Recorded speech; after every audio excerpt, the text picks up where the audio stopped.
Minty's eyelids were heavy. Her head bobbed up and down as she faded in and out of sleep. She pinched herself to try to stay awake, but the house was so quiet and calm. Even the tree frogs, crickets, and other creatures of the night had stopped chirping and croaking. It seemed all of Maryland was asleep at this late hour, except young Minty. At age 6, Minty should have been asleep too. Her body and mind cried out for sleep, yet she dared not doze off for fear she would not hear the baby crying. This baby was Minty's responsibility. She watched over the baby day and night, rocked him to sleep, kept him warm in his blanket, and sang songs to keep him happy. Minty would do anything in her power to keep him happy, for she knew that if he cried, she would be punished.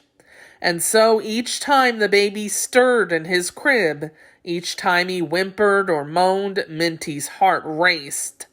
As soon as the baby cried out, even if he only cried for a moment, the baby's mother would get very angry with Minty. This was the awful, painful reality in which Minty lived, because Minty was an enslaved African person. Even at the tender age of 6 years old, she was forced to work for no pay all day long every day, and Minty thought she would be enslaved her entire life until she died. This was the terrible truth of slavery. Minty and other enslaved Africans like her had no rights or freedom.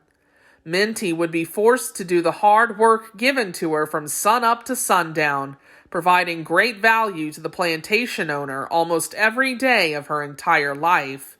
The word value refers to the way something is useful or important. Very, very little of Minty's time would ever be her own to do with as she wished. This is what life was like for millions of people in the United States of America when Minty was 6. In fact, this is what life had been like for many people for a long time, long before Minty or her parents or grandparents were born. One night, Minty asked her mother how and why she and her family had become enslaved. "Well, your grandmother," her mother told her. "She came over the ocean on a great big ship. She came from a place called Africa. Many Africans are here now, enslaved in this land they call the United States." "Why did grandmother and other Africans come here?" Minty asked.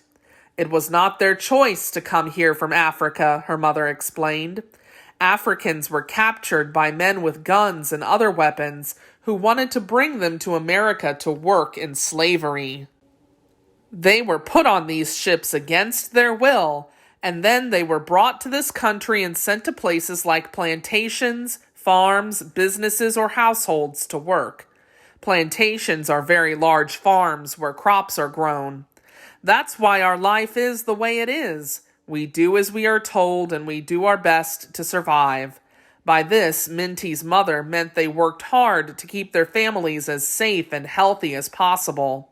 Slavery is a terrible thing that has been used by many different groups of white people throughout history, going back thousands of years ago. Minty's father and mother had 9 children, including Minty. But like most enslaved Africans, the family did not live or work together all in one home. Minty's mother worked for a man named Edward Brodess. Minty's father was owned by a man named Edward Thompson, whose plantation was down the road from the Brodess home. 3 of Minty's sisters were sent away to work for plantation owners in Georgia. Minty never saw any of them again. As her mother said, enslaved people did not have a choice or say in the matter. The plantation owners did whatever they had to do to make as much money as possible from their plantations and slave labor. Because families of enslaved Africans often could not live together or were separated, they depended on the community of the enslaved Africans on the plantation. Mothers and fathers would take care of children who were not their own. Enslaved Africans helped and supported each other as communities by looking out for each other and working together. In this way, they could be strong together despite the fact that they were enslaved.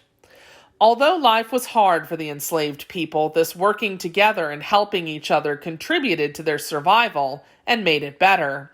Survival is the ability to continue to live or exist, especially when it is difficult to do so. Where Minty lived, the enslaved Africans worked hard to perform many jobs that added value to the plantation. They took care of the horses and tended crops of tobacco, corn, and hay, plowing, planting, and harvesting. In the winter, they chopped wood, mended fences, and helped clear more land for farming.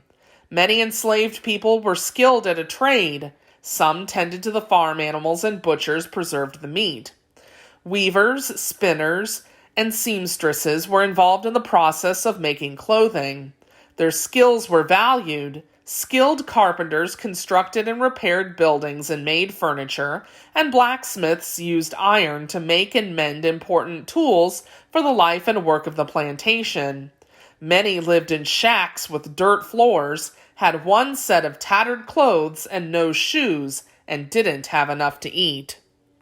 Most enslaved Africans worked out in the fields, performing the many difficult tasks involved in growing and harvesting the crops. They were known as field slaves, and they lived the hardest lives of all. They worked from early morning until late at night, often with no relief from the heat or rest from their hard labor. They always worked under the watchful eye of the overseers, people who kept watch over and directed the enslaved people. The enslaved people always worked under the threat of punishment. Other enslaved Africans worked in what was known as the Big House, the beautiful mansion belonging to the plantation owners. They did not have to work in the hot sun, they wore nicer clothes than the field slaves, and they sometimes had access to more food than the field slaves. In addition to daily cooking and cleaning, house slaves helped make butter, wash the household laundry, and care for the plantation owners' young children. That was Minty's job, which was why she was watching the baby at night.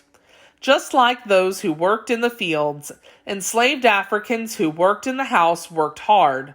But also like the people who worked in the fields, they helped each other a lot, and this made it less hard and less sad. Plantations, like the one where Minty and other enslaved Africans lived and worked, were common throughout Maryland and all the states in the southern United States, or the South.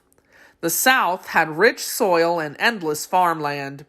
Those who owned the land could get rich by growing and selling tobacco, cotton, and other crops. Running a large plantation required many workers. There were no tractors or other machines to help in those days. The enslaved Africans working on a plantation contributed valuable skills and labor to the success of the plantation. Without the enslaved Africans, the plantation could not be run.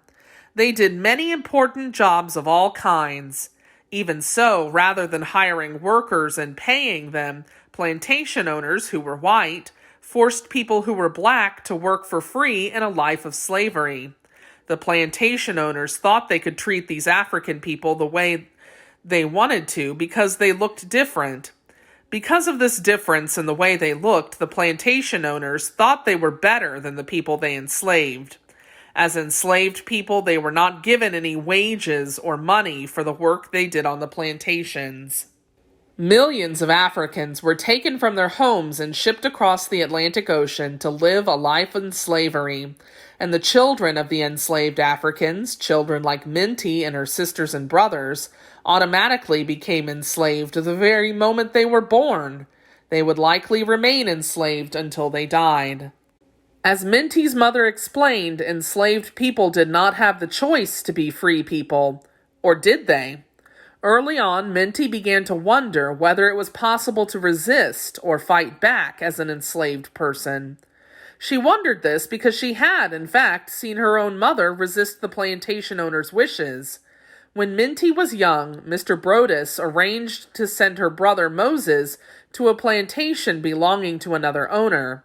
Minty's mother had already seen 3 of her daughters sent far away to another plantation down south, and she was determined not to lose any more of her children.